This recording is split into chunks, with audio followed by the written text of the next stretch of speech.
Un animateur qui n'a pas peur de se mouiller. Francis Gosselin. Il désamorce minutieusement n'importe quelle bombe qui tombe sur l'actualité. À quoi ressembleront les médias sociaux dans 5 ans, dans 10 ans, dans 15 ans? Il y a 2 personnes qui se sont penchées sur la question. Mark Zuckerberg puis Fred Bastien. Yes. Et donc, j'ai décidé de les réunir le temps d'une chronique. Exact. Fred Bastien, tu as fait un petit devoir de mémoire, oui. Apparemment de vieux courriels entre Mark Zuckerberg, donc le fondateur de Facebook, maintenant Meta, et Peter Thiel, qui est un milliardaire un peu weird, là, investisseur. Ouais, il vient de la mafia de PayPal, puis et maintenant un investisseur. Et sa compagnie Palantir aussi, là, qui est dans la cybersécurité. Associé d'Elon Musk, d'ailleurs. Oui, exact. Bref, c'est deux, on va dire, deux infâmes de la Silicon Valley. On les connaît quand même pour cette vision parfois un peu libertarienne, très ancrée vers la technologie, très ancrée vers l'innovation, vers la nouveauté, le start-up, l'agilité, etc. Mais voici ce qui est intéressant. Mark Zuckerberg pense que l'hégémonie des boomers tire à sa fin. Mm-hmm. Ben là. Wow! Breaking news. Je te jette à terre, les vieilles personnes sont vieilles. Les boomers vont mourir un jour. Ben, c'est intéressant de savoir que dans le fond, le courriel dont on discute tire à sa fin, mes gens-là, dans 5 ans. Je parlais de futur. Lui s'attend à ce que d'ici 2030, leur pouvoir sur la société va continuer de s'estomper. Puis la raison pour laquelle on discute de ça dans le cadre de ce courriel-là, je vous reviens sur le courriel en question, mais c'est parce que Zuckerberg dit, depuis que notre société contemporaine existe, les boomers ont changé chaque institution qu'ils ont traversé par l'âge. On a adapté chaque moment de la société pour plaire à la démographie, c'est normal. C'est juste la majorité, ou en fait, pas la majorité, mais en tout cas le plus gros groupe. Là, voilà, mais la majorité au sein du groupe, là, je comprends ce que tu veux dire. C'est 30%, mettons, mais c'est le plus gros assez groupe. Pour séparer les autres générations. Okay. Puis donc, lui se dit, qu'est-ce qui va arriver dans toutes nos institutions publiques, médiatiques, culturelles, politiques, quand la méthode boomer va finir par disparaître. Puis là, c'est pas mes mots, c'est ceux de Zuckerberg. Lui dit même que dans les dernières années... Je trouve que tu fais de l'agisme, en fait. Je rapporte les propos d'un gars de la Silicon Valley qui en fait peut-être, mais lui, il dit que au cours des dernières années, il y avait même tellement de politiques pro-boomer, autant dans les institutions corporatives que politiques, que c'était comme si on sortait le plus possible la richesse de la jeunesse pour l'amener le plus vite possible aux boomers. Puis M. Zuckerberg dit bientôt ça sera plus le cas. Donc, qu'est-ce qu'on peut faire? Puis là, à l'époque de ce courriel qui date du 4 janvier 2020, qu'est-ce qu'on peut faire selon lui pour orienter son entreprise dans les 10 prochaines années? C'est peut-être justement de se concentrer sur la nouvelle génération. Puis là, on sait que les 4 dernières années ont donné autant des succès que des échecs là, pour Facebook. Là, il y a eu des bons coups et des moins bons coups. Le métavers. Le métavers, c'est mon exemple. Ouais. Mais on reviendra sur le métavers si tu veux avec grand plaisir. Mais la raison pour laquelle ce courriel de Mark Zuckerberg était à la une de tous les sites de fans de technologie ce matin, qui date de quand même de il y a 4 ans, c'est qu'au moment où on se parle, le Tennessee poursuit Facebook, poursuit Meta. Pour c'est une poursuite qui date d'il y a plusieurs mois, mais là, au fur et à mesure que la cour avance, il y a des nouveaux documents légaux qui sortent, et là, il y a un site qui se spécialise dans le coulage de courriels de dirigeants de la Silicon Valley. Et là, dès que le courriel est devenu public grâce à la cour au Tennessee, on a eu accès à ce courriel. Et effectivement, les géants de la Silicon Valley brainstorm par courriel à savoir comment le mieux se positionner possible pour le futur. Et donc là, ce que tu me dis, Julian Assange sort de son truc, il y a des mails qui sont coulés, puis il n'y a aucun lien entre tout ça. Ce site qui coule les courriels de dirigeants de la technologie opérait même quand M. Assange était en prison. Mais qu'est-ce qu'il dit là? Dans 5, dans 10 ans, là, donc les boomers vont être vraiment sur la fin. Dit, la prédiction pour les 10 prochaines années, c'est la société va changer vers ce qui plaît aux milléniaux et à la génération Z. Intéressant de voir que les X ont disparu dans toute cette analyse, encore une fois. C'est un petit groupe. Encore une fois, c'est toute une question de proportion, mais exact. C'est les premiers enfants des boomers, dans le fond, puis il y en a...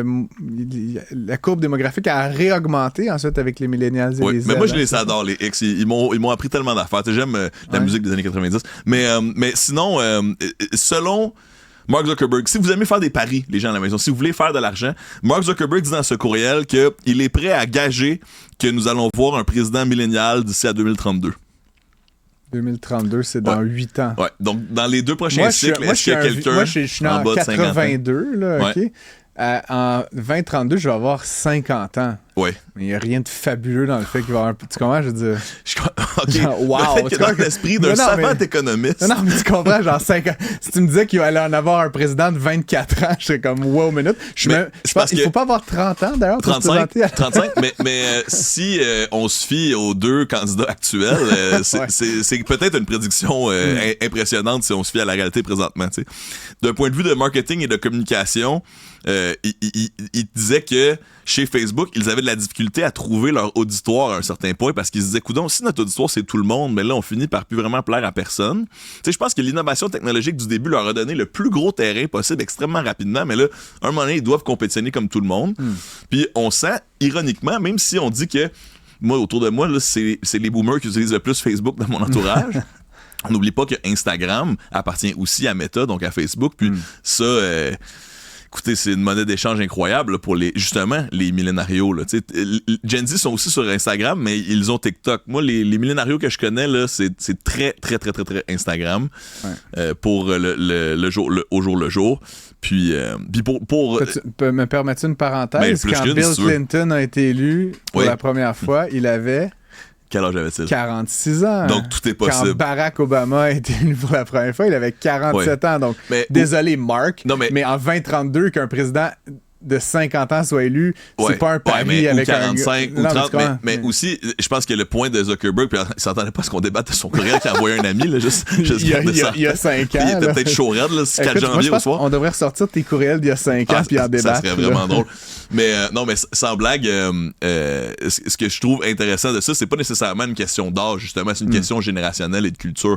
Parce que, chose certaine, la culture des gens qui sont issus de la génération milléniale n'est pas la même que la culture des boomers. Et ça, c'est même pas âgiste. Là. C'est juste une question culturelle. C'est juste une question de avec qui t'as grandi, quels médias t'as consommé, puis quel référent culturel t'as avec des gens de ta génération. T'sais.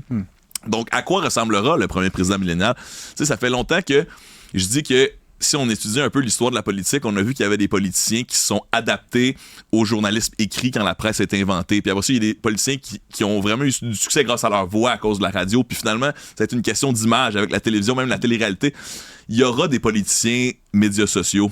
Puis il y en a déjà. J'aurais envie de dire, là, puis c'est de manière très 101, là, mais tu sais, Barack Obama avait quand même initié un peu avec mouvement. Facebook. Là, les deux ont grandi de manière corrélaire, mais tu sais, les microdons de $5, tu sais, les pages, les groupes dédiés, avant lui, quand Bush a été élu, c'était pas ça. Mais t'as tout à fait raison. C'était vraiment bien se servir de la technologie comme un outil. Mais là, je pense qu'on va incarner...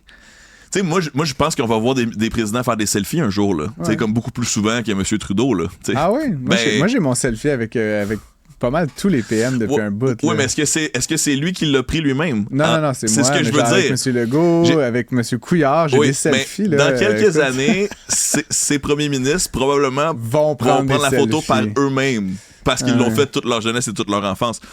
J'aime bien une autre tendance à suivre là, vraiment sur Internet. Je trouvais que c'était un bon contrepoint à ma chronique. C'est un mouvement qu'on voit de plus en plus. Puis c'est un tweet qui a été vu plus de 800 000 fois sur Twitter, qui a été aimé 17 000 fois. Je vous le traduis, là. C'est... on voit la génération Z présentement, pour vrai, là, c'est statistiquement intéressant. Ils rejoignent des clubs de course. Ils achètent des téléphones pas intelligents, des téléphones qui flippent.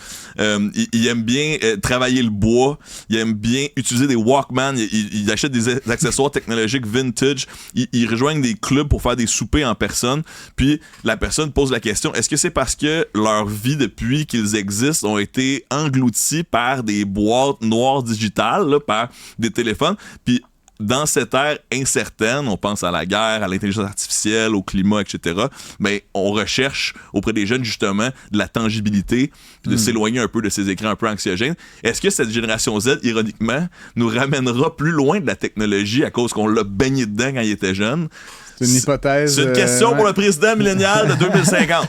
Intéressant. Écoute, je sais que j'écoute beaucoup de balados qui parlent de politique, puis justement, peut-être moins ici au Canada ou aux États-Unis, puisque, bon, en fait, aux États-Unis, on le sait, c'est comme une autre génération. Hein, mais même au Canada, je trouve que l'usage des médias sociaux est quand même assez peu original, on va dire ça comme ça. Là. Autant Justin Trudeau, c'était le premier ministre selfie, autant... Mais tu sais, la joke de M. Legault qui allait sur Twitch, là, moi, j'étais prêt. Là. J'étais prêt à au moins un match. Mais il l'a pas fait, tu vois. Exact, c'est mon point. Tu vois pas Justin Trudeau se faire des trucs, des petites danses sur TikTok, là. Tu comprends, mais je veux dire, non, mais... Je suis convaincu que tous ses adversaires politiques adoreraient voir ça. On a vu ça a bien fonctionné pour Mme Anglade. Oui, non, mais je veux dire bien fait, mettons. Mais tu sais, de la même façon que je veux dire, les conservateurs font...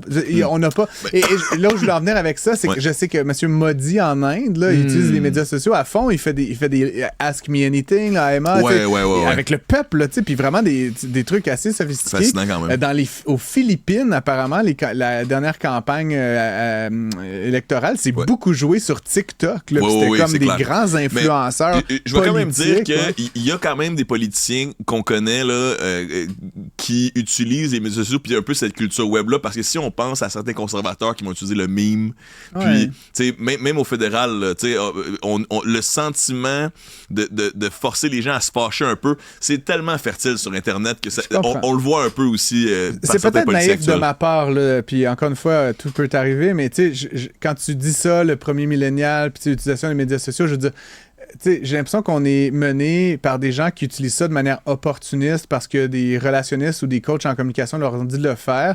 Mais tu sais, Éric Kerr, là, notre ministre du numérique, puis j'ai aucun avis sur sa qualité de ministre du numérique, mais il est pas genre, tu sais, les TikTok. Ben là, ça serait la moindre des choses. Non, mais tu vois, c'est des messieurs en sous de gris. Là, puis on vient encore une fois, est-ce qu'on fait de l'âgisme si on dit qu'on est culturellement élevé de manière différente? Je dis pas qu'il y en a un qui est meilleur que l'autre, je dis pas qu'il y en a un qui est plus québécois que l'autre, mais je dis juste que si on réussit pas à changer la culture de nos institutions assez rapidement pour que ceux qui ne se voient pas dedans les saisissent puis les mettent à leurs mains, on va avoir un problème social là, de communautarisme, puis on n'aura pas juste des enjeux d'intégration dans les valeurs communes géographiques, on aura des enjeux d'intégration temporelle au sein des générations, puis on essaie de changer ça tout le monde.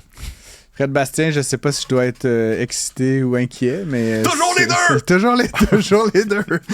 Merci d'avoir été avec nous en studio. On se retrouve demain pour d'autres délires numériques. Ouais, je devrais être à distance en théorie demain. Bon, chaque step quand même. J'ai hâte. Bye.